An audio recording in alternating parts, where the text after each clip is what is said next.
the market crashes tomorrow, I'm rich. Like, I don't know what else to tell y'all. Like, we trade calls and we trade puts, and we're going to talk about that a little bit later into the video, but yeah, we're making money regardless. And one thing I want to say first and foremost, I do talk a little fast, but I just feel like I don't need to sit here and talk at y'all for 15 minutes. You're here for education, so I'm going to educate.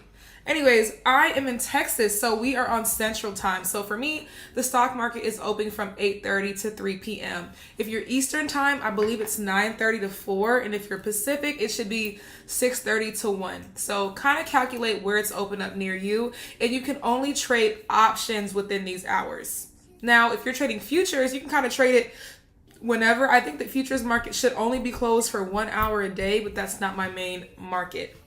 The most volatile time to trade is the first hour of the market being open. So if you guys ever watch me like live trade, I always trade off the market open. Next, let's figure out what we're trading.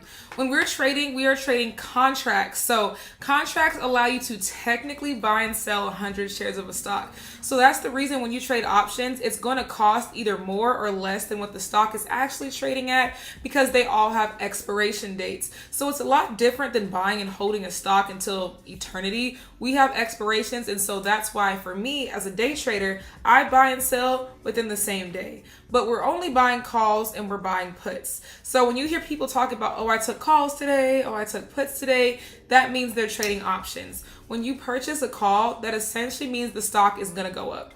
That's it.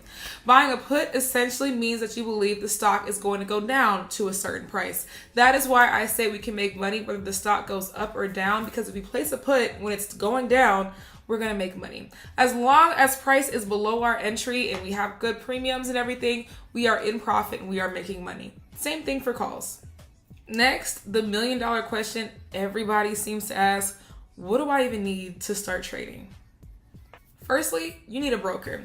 So I personally use TD Ameritrade. TD Ameritrade was acquired by Charles Schwab. So I would say just sign up for a Charles Schwab account. You can go on YouTube and look up videos on how to get approved for the account. You can also use Webull. A lot of people use Webull. Me personally, I am not a fan of Robinhood, but if you want to use Robinhood, if you're familiar with it, then you can use that platform.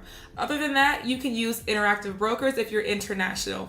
I personally do mentorship and I have a lot of international mentees and they all use Interactive Brokers. So either one of those, but you need the account in order to trade, because this is where you keep your money. This is what you put your money in to be able to trade. So no, you cannot trade straight from your bank account. So when you do make profits, you have to withdraw it from these accounts to your bank account, but it just happens overnight. So it's not